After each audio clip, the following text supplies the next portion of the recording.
Bismillahirrahmanirrahim. Assalamualaikum warahmatullahi wabarakatuh. Hamdan syukranillah, asyhadu an la ilaha illallah wa asyhadu anna Muhammadar Rasulullah. Allahumma salli wa sallim wa barik alaihi. Alhamdulillah, jumpa kembali pada sesi kuliah virtual hari ini. Jika pada pertemuan sebelumnya kita sudah membahas bagaimana struktur proposal penelitian studi tokoh, kemudian bagaimana menyusun latar belakang masalah, lalu kita sudah juga bagaimana menyusun kajian teoritik, kerangka berpikir, dan memilih kajian penelitian yang relevan, maka pada pertemuan kali ini kita akan memilih bagaimana metode penelitian yang tepat untuk studi tokoh atas usulan proposal yang sedang kita lakukan. Oleh karena itu, bagian-bagian penting yang perlu kita ketahui dalam struktur metode penelitian untuk studi tokoh itu cukup banyak. Pertama, apa pendekatan dan metode penelitian yang kita gunakan. Kemudian tempat dan waktu. Soal tempat dan waktu tempatnya tentunya tidak relevan sebab ini adalah studi tokoh, jadi di mana saja bisa. Kemudian data dan sumber data, jenis datanya apa, sumbernya dari mana, kemudian teknik pengumpulan datanya bagaimana, teknik analisisnya, lalu bagaimana pemeriksaan keabsahan data, lalu bagaimana. Ini bagian-bagian penting yang perlu dikemukakan pada bagian metode penelitian. Nah, misalnya pendekatan dan metode penelitian. Nah, ini menjelaskan pendekatan dan metode penelitian yang digunakan serta prosedur pelaksanaannya. Jangan hanya sekedar menyampaikan metodenya apa, misalnya metodenya menggunakan pendekatan biografi atau dari analisis pemikiran dan gagasan tentang tokoh itu, atau dari aspek peran sosialnya, atau dari aspek bagaimana media mempresentasi tokoh tersebut, atau tentang visual budaya, culture. Nah, pilihan-pilihan terhadap metode itu disertai dengan langkah-langkahnya bagaimana. Jadi menjelaskan pendekatan metode penelitian digunakan serta prosedur pelaksanaannya.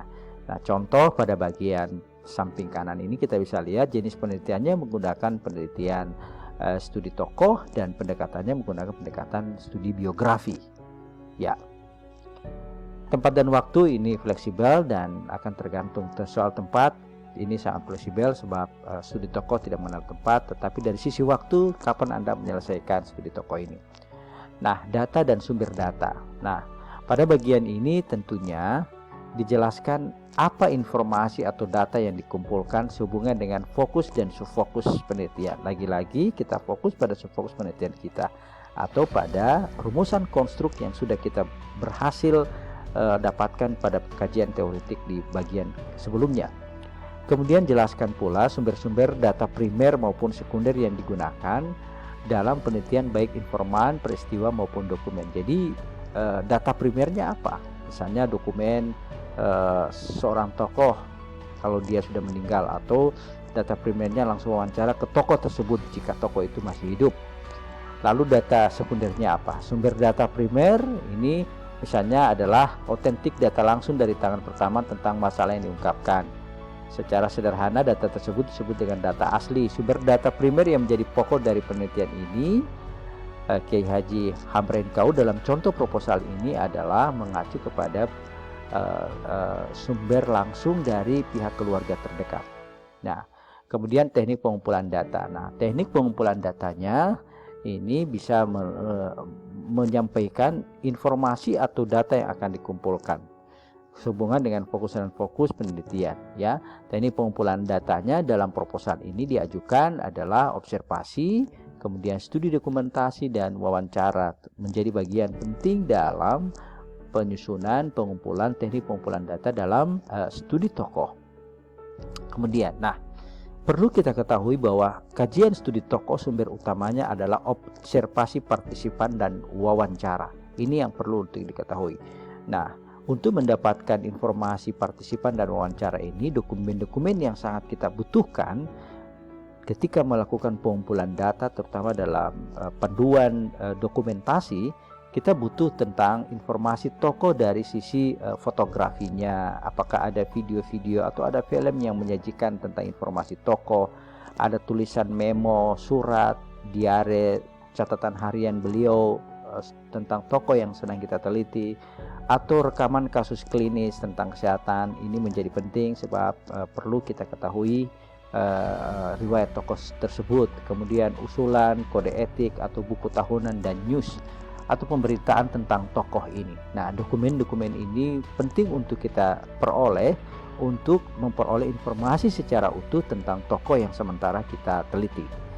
Nah, olehnya prosedur pengumpulan data itu untuk studi tokoh, pertama kita mengumpulkan karya-karya tokoh. Jika karya-karya tokoh itu sudah meninggal maupun masih hidup, kemudian mengumpulkan karya-karya orang lain tentang tokoh tersebut.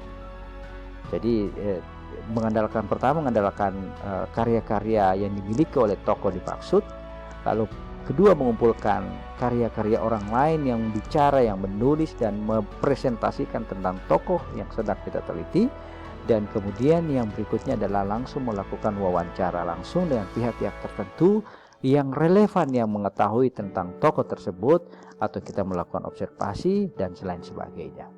Nah, untuk teknik analisis data tentunya kita butuh dalam analisis data kualitatif tentunya kita butuh metode deskriptif, kemudian metode analisis biografi. Jadi analisis datanya kita bisa ambil dari data collection, kemudian kita melakukan reduction, kemudian display data, dan lalu conclusion drive kita melakukan kesimpulan, lalu kesimpulan itu kita visualisasikan. Ini teknik analisis data. Nah, analisis biografi dalam contoh proposal ini itu menjadi penting, yang memuat tentang identitas diri, keturunan keluarga, perkembangan hidup semasa kecil dan orang-orang yang mempengaruhinya, sejarah pendidikan dan masa pertumbuhannya menjadi dewasa, sejarah pekerjaan dan reputasi, ideologi agama dan masyarakat yang mempengaruhinya, ajaran-ajaran moral yang diperjuangkan, serta harapan-harapan untuk masyarakat yang akan datang. Ini bagian-bagian yang penting untuk dilakukan teknik analisis data. Jadi teknik analisis datanya kita mengoleksi data, mereduksi data-data yang tidak penting, dan melakukan penyajian data dengan baik, dan terakhir kita mengambil kesimpulan. Nah, data-data yang kita kumpulkan tentunya tidak sekedar kita sajikan, tetapi data itu kita yakini kebenarannya. Nah, untuk meyakini kebenaran data yang kita peroleh maupun instrumen yang kita susun, ada teknik pemeriksaan keabsahan data. Apakah data yang kita peroleh betul-betul dipercaya dan dapat diandalkan? Dalam teknik kuantitatif kita mengenal teknik validasi dan reliabilitas instrumen. Nah, di sini kita mengenal bagian-bagian, ada yang disebut dengan kredibilitas, dependibilitas, transferabilitas, dan konfirmabilitas. Ini menjelaskan bagaimana keabsahan data itu. Jadi keabsahan data kita akan uji apakah dia cukup kredibel, dependibilitas, punya transferabilitas, dan konfirmabilitas. Nah, demikian juga pemeriksaan keabsahan data kita bisa melakukan dalam contoh proposal ini triangulasi data sumber, kemudian triangulasi metode, dan triangulasi yang lain yang memungkinkan untuk meyakinkan data yang kita peroleh betul-betul sah dan bisa dipercaya. Nah, apa itu kredibilitas? Nah, kredibilitas dalam sebuah pemeriksaan keabsahan data penelitian kualitatif untuk studi tokoh adalah penetapan hasil penelitian kualitatif itu kredibel atau dapat dipercaya dalam perspektif partisipan dalam penelitian tersebut. Nah, untuk mendapatkan kredibilitas sebuah hasil data penelitian, kita bisa melakukan analisis kasus negatif. Kita perlu melakukan pengamatan secara terus-menerus terhadap tokoh tersebut.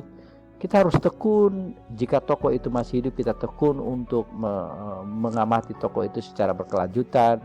Kemudian kita melakukan member checking terhadap nomor-nomor informasi yang relevan dengan tokoh.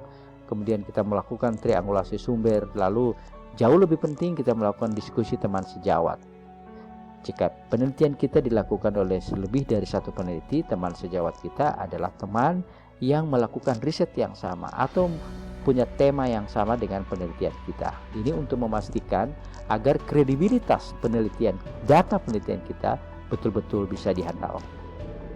Lalu aspek berikut adalah confirmability. Jadi objektivitas itu merujuk pada tingkat kemampuan hasil penelitian yang dikonfirmasi oleh orang-orang lain. Jadi olehnya itu data yang kita peroleh kita perlu memilah dan memilih. Kita perlu melakukan cek recheck, cross check, and final check. Ini untuk memastikan konfirmabilitas. Kita melakukan konfirmasi terhadap data yang kita peroleh dengan pihak-pihak lain yang relevan dan cukup kita yakini keabsahannya. Lakukan tindakan-tindakan di lapangan ketika memperoleh data. Lakukan cek, lakukan cek, lakukan recheck, lakukan cross check, lalu lakukan final check. Cek, recheck, cross check, and final check. Lalu yang berikut adalah aspek transferabilitas. Transferability ini untuk memastikan tentang keabsahan data kita. Jadi tingkat kemampuan hasil penelitian kualitatif untuk studi tokoh ini dapat digeneralisir atau ditransfer pada konteks atau settingan yang lain. Jadi metodologi data yang kita kumpulkan bisa saja dalam penelitian studi tokoh ini memungkinkan untuk kita generasi dengan tokoh-tokoh yang lain. Apalagi tokoh itu berada dalam satu kawasan, di wilayah tertentu, atau dalam isu, atau dalam seperjuangan. Analisis tokoh. Nah, berikutnya adalah aspek dependabilitas. Aspek dependabilitas untuk memastikan tentang data yang kita peroleh betul-betul sah, betul-betul handal dan meyakinkan. Ini dependabilitas ini menekankan pentingnya peneliti untuk memperhitungkan konteks yang berubah-ubah dalam penelitian yang dilakukan.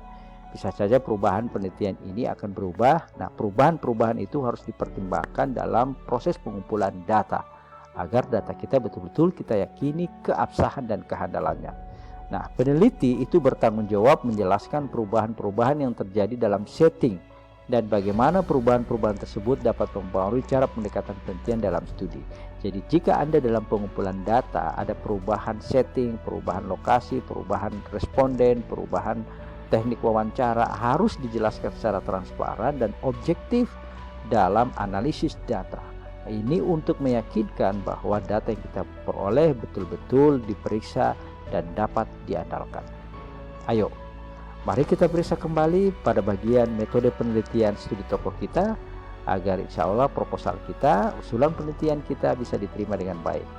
Apakah penelitiannya jelas dan relevan dengan penelitian? Apakah ketepatan metode penelitian yang sudah dipilih? Apakah teknik pengumpulan data sudah ada? Ada guide questionnya?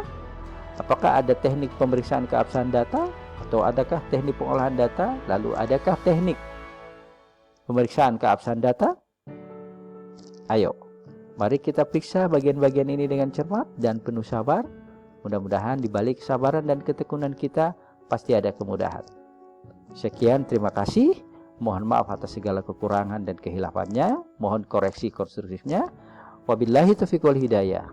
Wassalamualaikum warahmatullahi wabarakatuh.